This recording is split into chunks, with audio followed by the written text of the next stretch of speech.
Welcome to A Better HR Business, the podcast that looks at how HR consultants and HR tech firms grow their businesses and how they help their employers to get the best out of their people.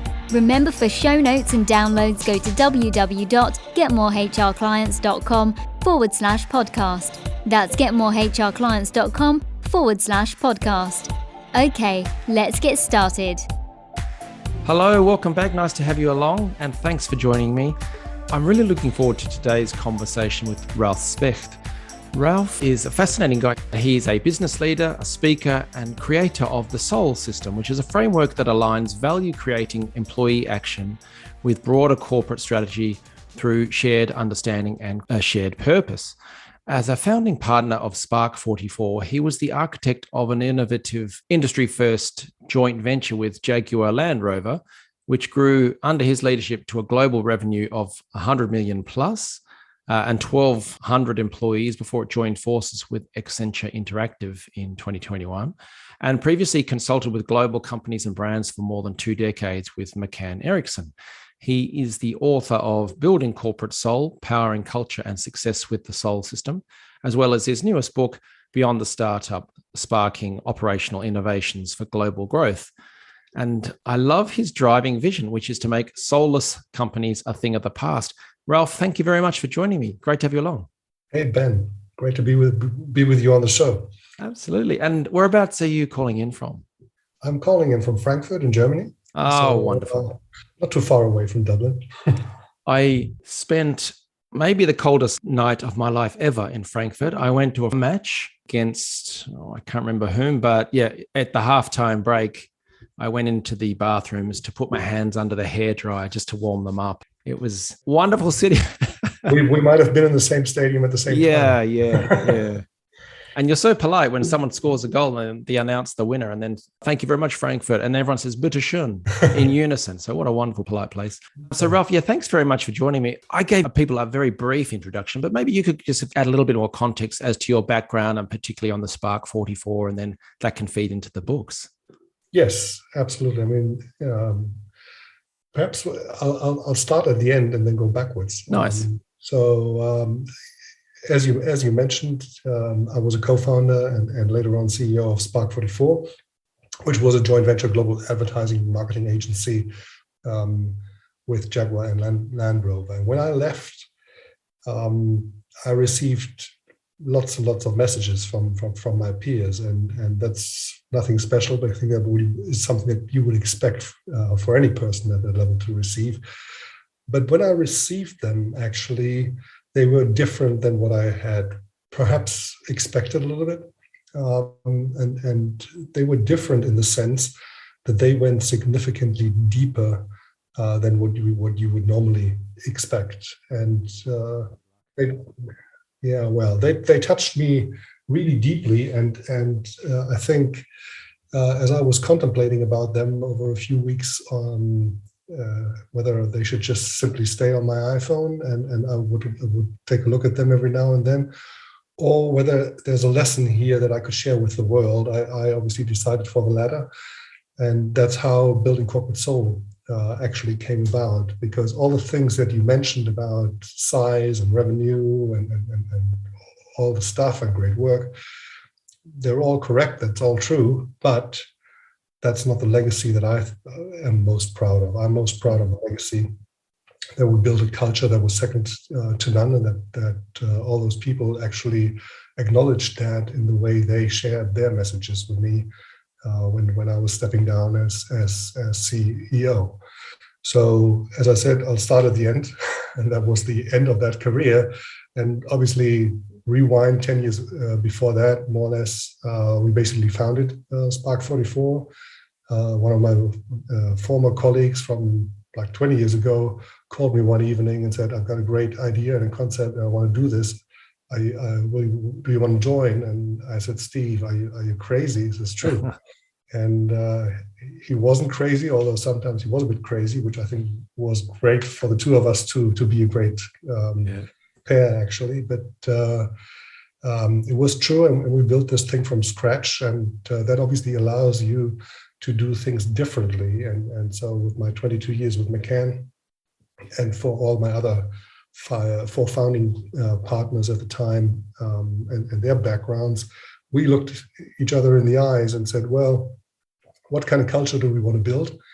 And in order to answer that question, we flipped the question and said, which culture or which behaviors do we not want to see in our place? And how do we design the organization in a way that is possible? So that was basically the starting point for what then developed into these 1,200 people over time, and a culture that I'm very proud of, many are very proud of, and that got me to this vision of making soulless companies a thing of the past. Nice. Well, I think that's a pretty good sign. I mean, we've already had a sense that you're a nice guy anyway. But when people come up to you decades later and say, "I still like you, and let's do something together," that's a nice sign. And the fact that your comment about people giving you feedback that went deeper than the goodbye, good luck, is a very thoughtful and a good sign anyway. What were some of the things that in the culture of an organization that you wanted to avoid? I'm guessing things like fear and holding back. Is that right? Or? Yeah, I think, I mean, in my business life, I haven't come across anyone who ever started a conversation and by saying, it's no problem that we're dishonest here. So everybody thinks they're starting from an honest place and they want to build an honest organization.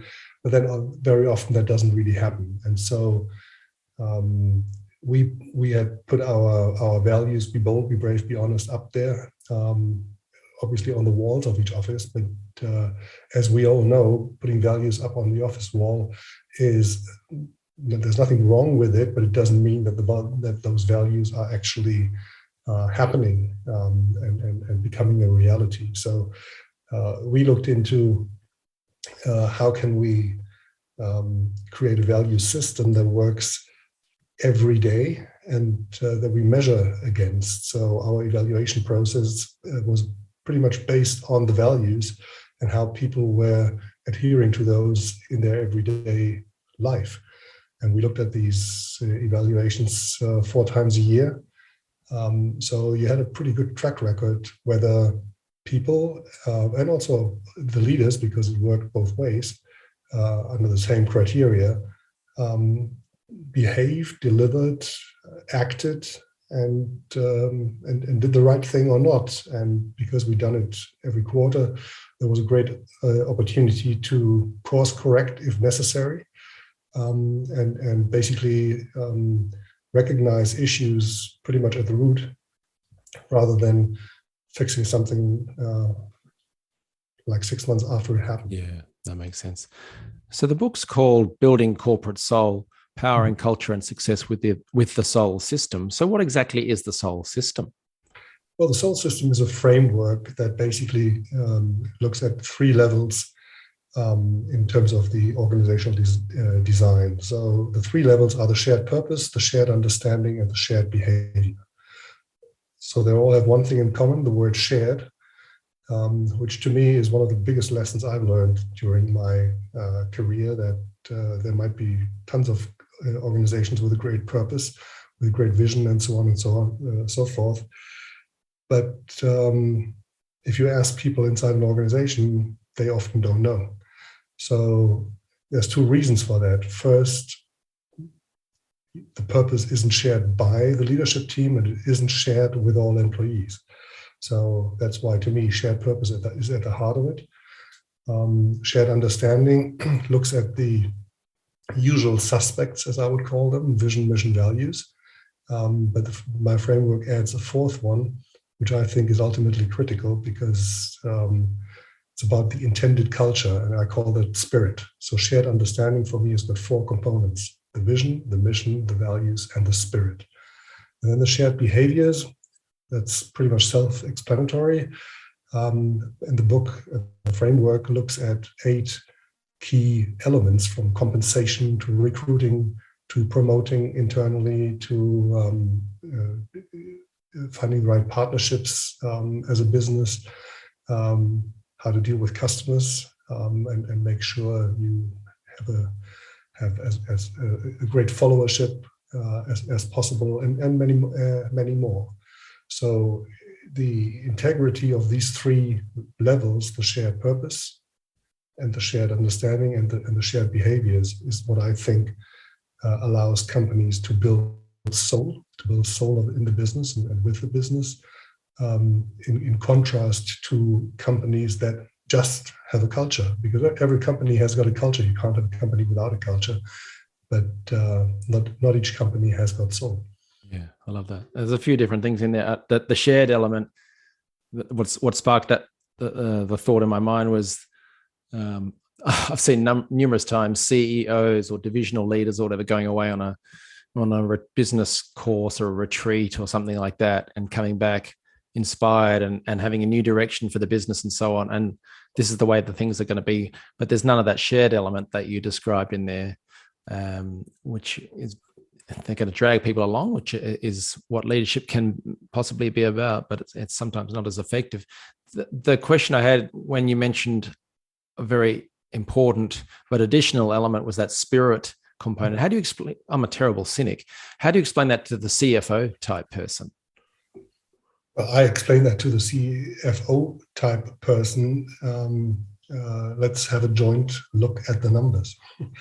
That's where I would start. And there's numerous studies, and the book's full of research and studies and surveys and things like that. And there's one, for instance, from the Gallup Institute, that looks at the impact of a shared purpose on productivity, on profits, on revenues, and on customer loyalty. And for all these four dimensions, they are in the black zone, so they're all plus, and the plus depends between 18% plus and 21% plus, and that's a language each CFO and also each CEO understands. And there's another study which I like a lot, which is from the O.C. Tanner Institute in the US, which is about global cultures, and they've got a global culture index, which is interesting because it looks at the variances between corporate cultures across geographies, because obviously we all know that culture in China and India and the US, in Australia, in Ireland, and in Italy and in Brazil are vastly different. And that index recognizes that, but it also looks into the global impact of what O.C. Tanner calls a thriving culture, which is a synonym for a company with soul. And a thriving culture, from their perspective, leads to employees that are 13 times more happy than their colleagues, leads to companies having a double likelihood of increased revenues. Companies or employees in those companies run a third of the risk of an average company to feel burned out, and the companies themselves only have a 1/3 risk of massive or mass layoffs. So that's a language every CFO understands. Absolutely. Yeah, that makes sense. And something else you mentioned about the value, the mission, vision, values of companies around the world, are constantly reevaluating them and communicating them and possibly getting buy-in at different stages. But I've always sort of toyed with the idea that it would be fun to go into organizations and actually survey people blind, not tell them, have no posters and town hall meetings about these are our corporate vision, mission, vision, and values, but actually survey people and say, well, what do you think they are? And then see how they align up with the ones that were intended in the boardroom. Yeah, I think that's a great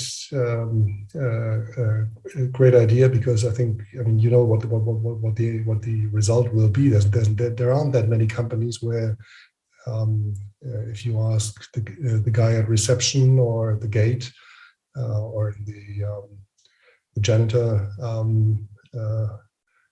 why they are here, right? Yeah. And actually, when you start thinking about it,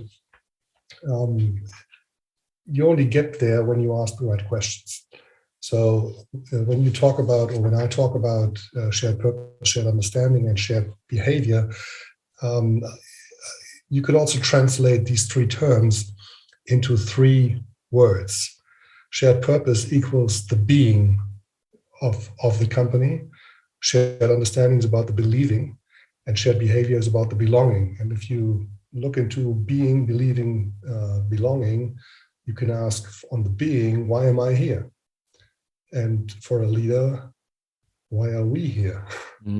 Right? So you got to look at it from both the individual as well as the collective sense. And if you talk about the believing, same thing. What do we believe in, and how do we shape belief in others?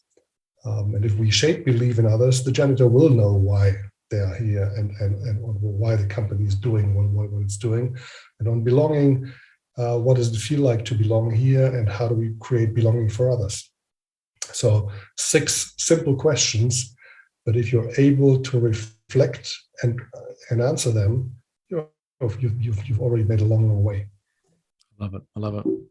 And of course, he triggered another memory of is it the janitor who was working when JFK went walking through with NASA? Yeah. And I think that's a great example. If a janitor says, "Well, I'm here to make to get our man on the moon," then he fully understood what his role was, and is a very similar. I love the janitor example because on my multiple flights to the UK when I was running Spark 44, I once came across another janitor example as I was reading the newspaper on the plane, which was like an FT, German FT newspaper, Handelsblatt. There was a journalist who was writing a report about Porsche. And he attended a press conference where I don't know what they talked about because I didn't remember that, but what I still remember was the side comment that he put next to his article, which said, okay, so here we were, the journalists standing at this bar table, like a high table, and the table wasn't standing flat, it was shaking a bit. And I think you will find companies where nobody worries and nothing happens, nobody comes by. You'll find companies where somebody comes by and puts a bit of paper under one of the legs to make sure it stands still. But that didn't happen there. What happened was the janitor came along and drilled one of the legs into the floor, and all the journalists looked at him and said, "What is this?" And he responded, "Here at Porsche, we do things 100% or we don't do them at all." I love it. And so, I mean, you either get it, and you only get it when it's shared and when people have a chance to relate it to their everyday work and the things that they do. And if you're able to do that, it goes a long, long way.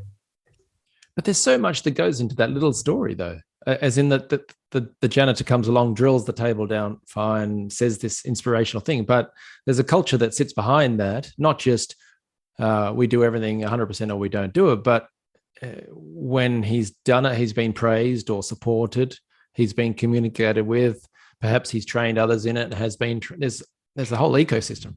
Yeah, he probably acts as a role model for many, many people that actually do completely different jobs, but he basically shares an attitude of how to do things here, and that's what the shared behaviors are all about. I love it. Yeah, so I imagine there's a lot of that that sort of ethos within the book. So that's Building Corporate Soul. Can I turn then to the other book, which is just as interesting? So Beyond the Startup, Sparking Operational Innovations for Global Growth. Can you share what inspired you to write the book? Are you a glutton for punishment, for one thing? And what's in there? No, I think if you look at both books, the way I would connect them, Building Corporate Soul is basically describing the philosophy, and Beyond the Startup describes the application in its finite detail, right? So I already mentioned that we were sitting in this room back in whenever that was 2011, and thinking about the culture we wanted to have and how to build the organization for it to reflect that. But still, then it's still a few flip charts and a few notes and perhaps even a PowerPoint. But that doesn't get you there, right? I mean, that's the starting point, and then you have to act on it. And that's a tough one, right? I mean, everyone in HR knows that, and somebody said it to me all those years ago, said, you can see whether a company really thinks culture is important when it costs money, because there are these situations where that have a money impact when you have to make a choice, and that's such an important thing to reflect on, and always remind ourselves that if we can relate things back to the purpose of the company, then I think we have a great opportunity to leave a mark and leave an impact. I mean, I'm talking about another startup that I think is on everybody's mind still, because it hit the news last November big time, which is better.com. Everybody knows better.com because they fired 900 people, 25% of their workforce via Zoom, right? Nasty, yeah. And so lots of people never knew about better.com until that happened. There's another company which is featured in the Soul book, which actually also laid off 25% of the workforce. And it wasn't just 900, it was 1,600 people. Wow. But nobody heard about it. And the reason nobody heard about it was the company leadership managed that process or that situation in a way that I think is exemplary about how you should deal with it. And the company is well known the world over. It's Airbnb, and they basically Chesky and his team were able to connect everything they had to do in this situation back to their purpose, which is all about belonging, and took care of as much as they could do. And anybody who's ever been in touch with American labor law knows that it's one of the most rigid ones on earth, and they actually took I would rather say, very European approach to managing that mass layoff, and communicated it well to both their staff that were impacted, as well as to those who stayed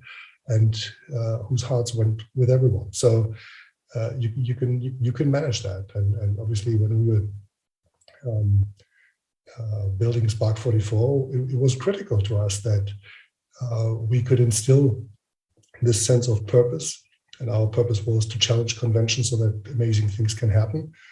And if you put yourself in the shoes of like the one person who's the point person operating for a single market out there in Japan, who only has a connection via GoToMeeting to the hub agencies, and basically gets a visit twice a year for 2 days, and once a year joins for a company meeting. Finding a way for companies to build a soul, even in those remote environments, has been a challenge, but also obviously a blessing, because as those emails that I received showed, people recognized that this was coming from the heart, and this was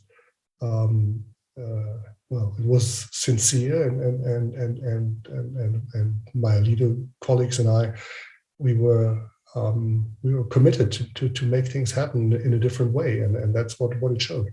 Yeah. I've witnessed downsizing in many locations, and it can be done well, and it can be done very poorly indeed. And as you've demonstrated now and in the book, it can have such massive impact in different directions.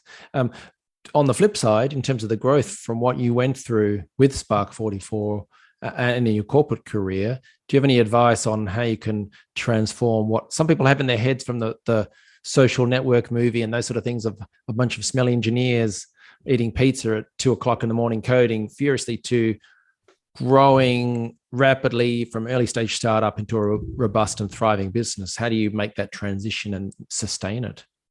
Well, the pizza helps every now and then, but it isn't a recipe for success. I can tell you that. I think if I reflect on what allowed us to grow that big. We started with 4 offices and 20 people each, so 80 people. And within 3 years, those 80 people basically became 250 people in 6 locations. Wow. And that was very organic. Although it feels big, tripling, it kind of felt pretty organic. But then the business tripled again within 6 months. So from 6 offices to 18 offices, and from 250 people to 750 people. And that was the real test. And I remember Steve and I had this conversation, and he was kind of contemplating about whether we should really do this, because he was afraid of the cultural impact. And I was too, but I said to him, we've got these people who've been working as point people in locations where we didn't have an office, but all those places where we needed to open up an office. And I said, these people are now with us for 2 years, 3 years, more or less. They've developed perfectly. They've become leaders of their own right. We might lose them at one point anyway, because they won't be happy doing the same thing again and again and again for the next 5 years. Mm-hmm. So I think we can leverage both what they have learned about the culture of the place and our work procedures and ways of working, and give them an opportunity to grow to the next level. And that's what we did. So for the additional 12 agencies, I think we had 10 that we could where we could basically bring in a leader that had grown with us over the past 2 to 3 years. And for the other 2, we had to find a new leader. One was bang on. That was like the perfect fit, and one was exactly the opposite. And so, but if you look at it overall, you can say, well, okay, those were 18 offices, and pretty much on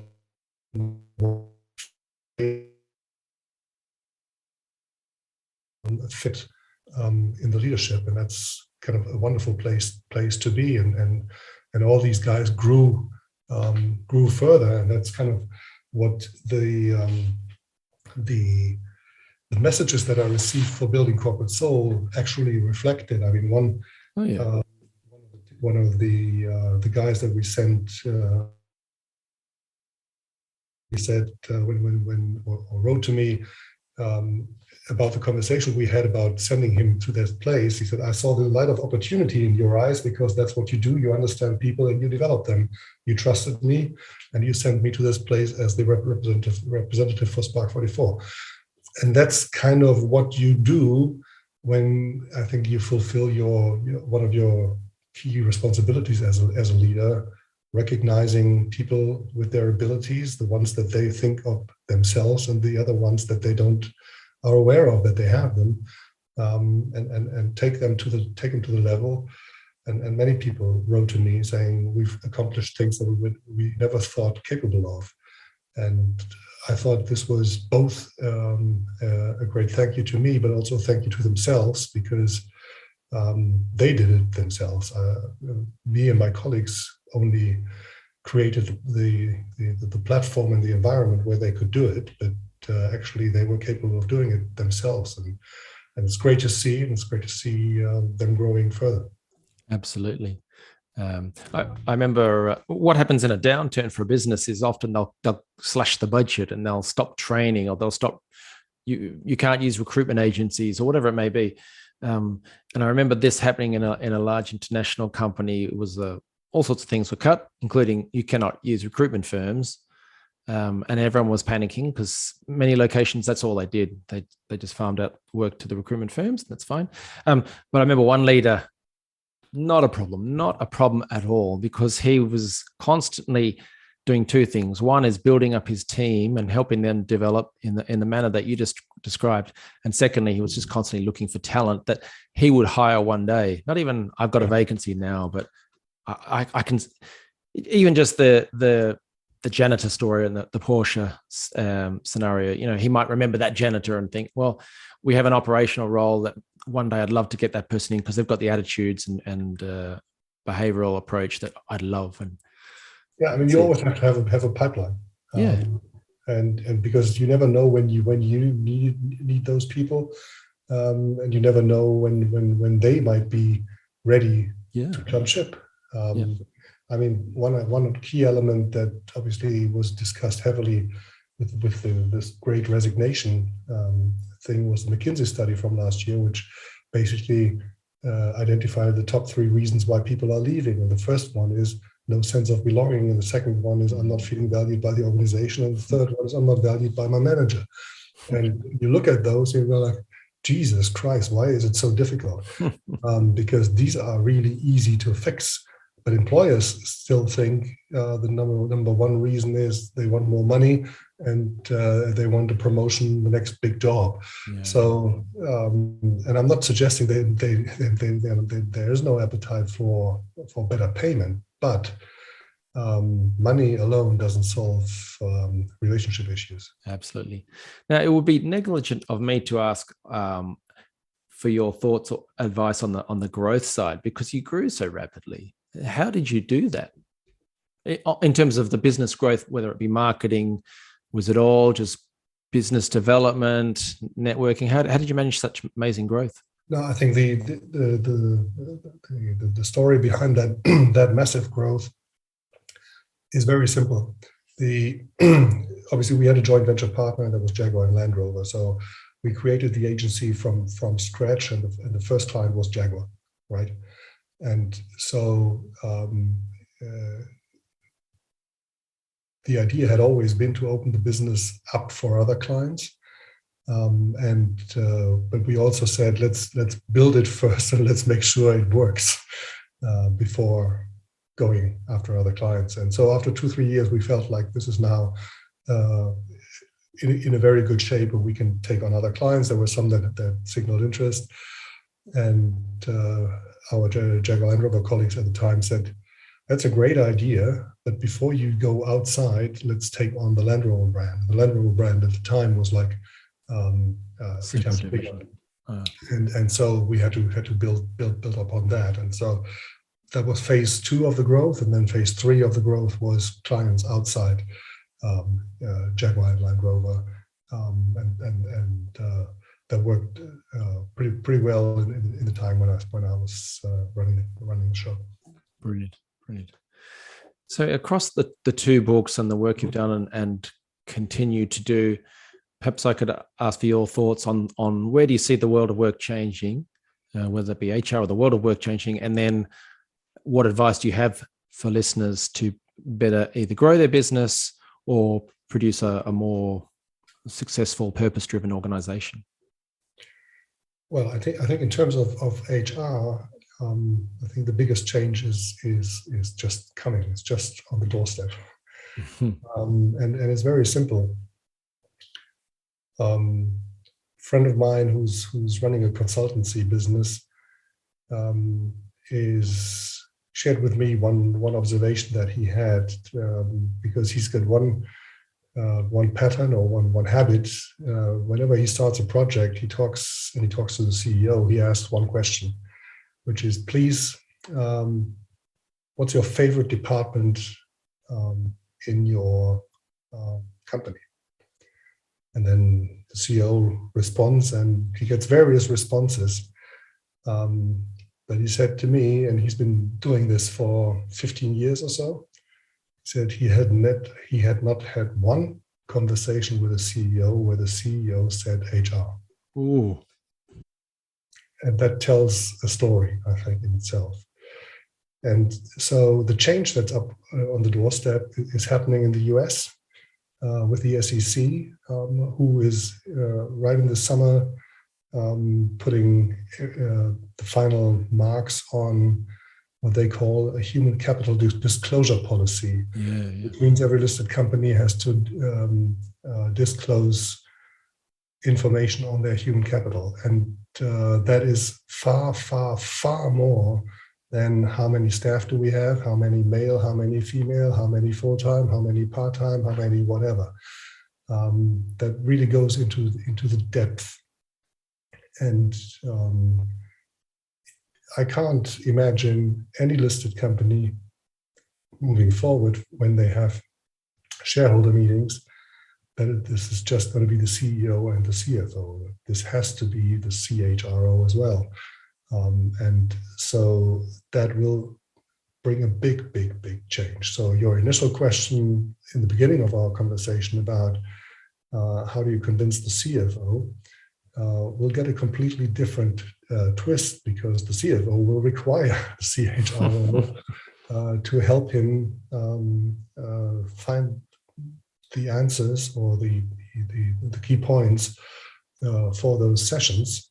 And as these shareholder meetings happen quarterly and the big ones annually, it'll be a continuous conversation. So things will change. And for HR directors or CHROs, they will have to find a way to communicate with their CEO and CFO in a different way. And I think that'll be a profound change that will impact all businesses in the coming years, big time. I think that's fascinating. And you're completely right. And I can see there being a difference in performance with people. Some will go forth to the CFO, the CEO, the board with numbers that are inappropriate. Perhaps they're talking about days to hire in the vacant roles or number of training days delivered. And the CEO will be sitting there going, well, that's not going to help me with the SEC. No. They don't care about that. It's the bigger picture and the risks. It's an investment report, really. Yeah. So exactly. Wow. Yeah, that's an excellent point. So what does the future hold for you, and where can people learn more about you? Well, so there's my website, which is buildingcorporatesoul.com. You can sign up for a newsletter there, connect with me on LinkedIn. There's a section on the website which is called the Soul Experience, and that is all about seminars and coachings that people can book onto. And there's a great team that supports me on my vision of making soulless companies a thing of the past, with consultants based in the UK and in Germany to help companies, I think, work against my purpose, which is to transform the value, performance, and impact of organizations. Well, that's great. So yeah, folks, check out the show notes for the website, buildingcorporatesoul.com. Yeah, and Ralf, if I'm in Frankfurt again, perhaps we can go to a football match. Absolutely. Let's do that. Thanks very much for your time today. Ben, my pleasure. Thank you very much. Thanks for joining us today on A Better HR Business, the podcast that explores the world of HR consulting and HR tech businesses. For show notes and downloads, go to www.getmorehrclients.com/podcast. That's getmorehrclients.com/podcast. Remember to subscribe and share the show with any friends who are busy growing a HR business. Thanks, and see you next time.